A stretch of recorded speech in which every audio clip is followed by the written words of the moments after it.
If you're in the market to buy a Porsche Boxster 981, well, I got good news for you, because today I'm going to walk you through the things that you should look for to avoid very expensive repair bills in the future. Stay tuned.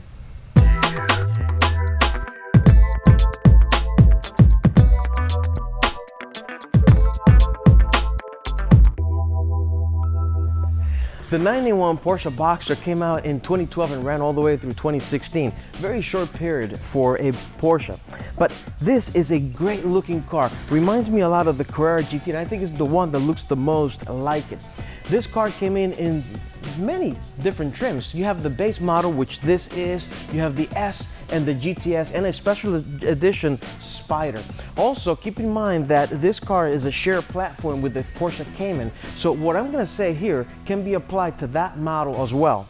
Right, let's jump right into it. Now, keep in mind that I made a video to show you what to look for when buying any car. Show you how to look for signs of wear, leaks, etc. The link to that is included below. I also made a checklist so that you don't forget any of the steps. Use that as your basis, but now I'm gonna dig into things to look for this car specifically that I think can be major expenses.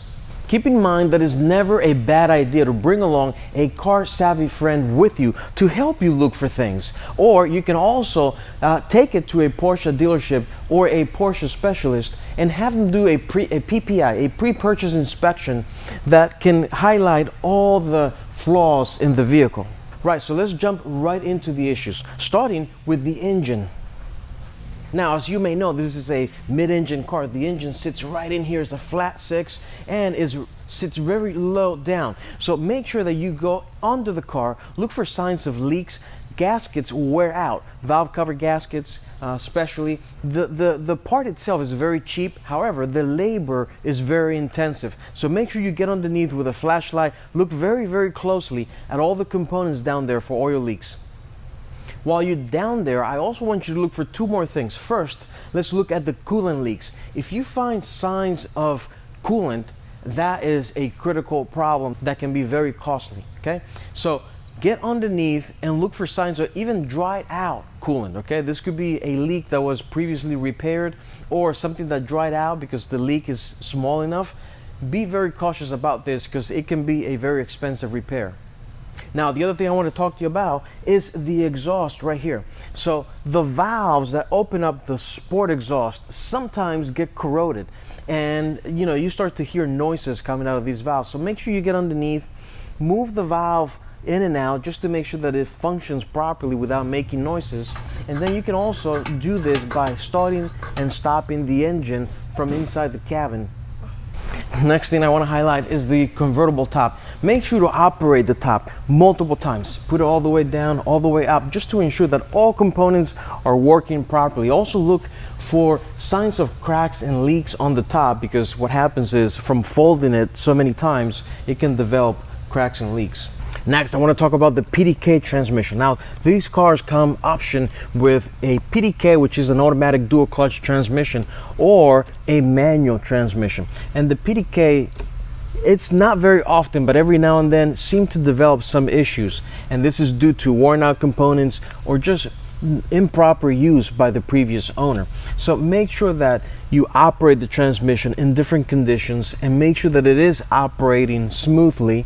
Sometimes you may find that as you're driving the car and you're switching from second gear down to first gear, that you may hear some very weird noises, right?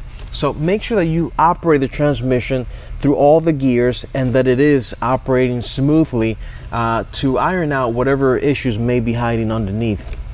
Next item I want to highlight is suspension wear and suspension components.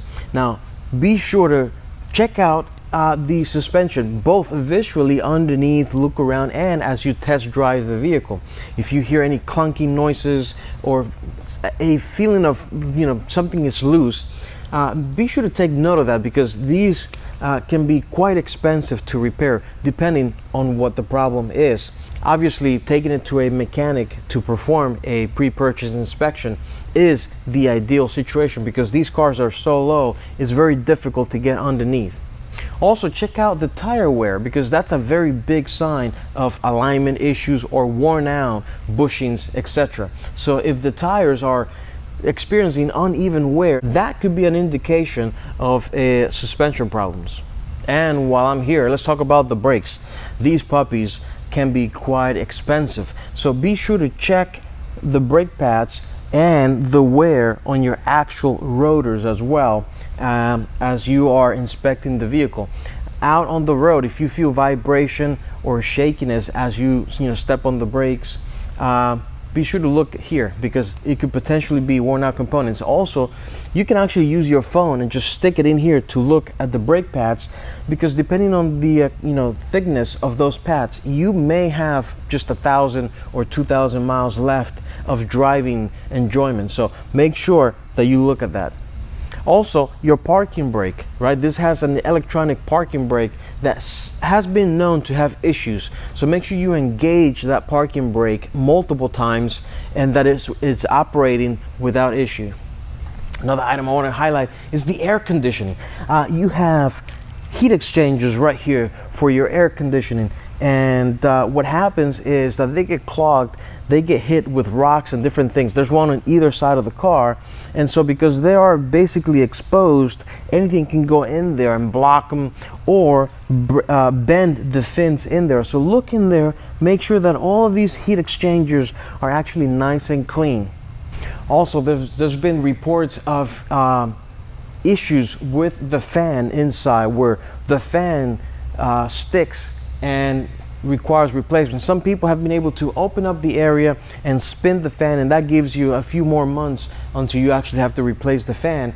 But make sure that you engage the heat as well as the air conditioning system multiple times to make sure that you feel that temperature change and that the systems are engaging properly. Another item I want to point out, it's in the interior. Now, I cover a lot of these things on my what to look for when buying any car video. I show you how to look at every single detail, but this in particular I want to highlight anyway, because it has to do with issues that you may find on the paint, on the bodywork, and then in the interior as well. Now, these cars are very low to the ground. Some of them are driven on racetracks, etc. And you may find pitting on the paint, which may require the entire panel to be refinished.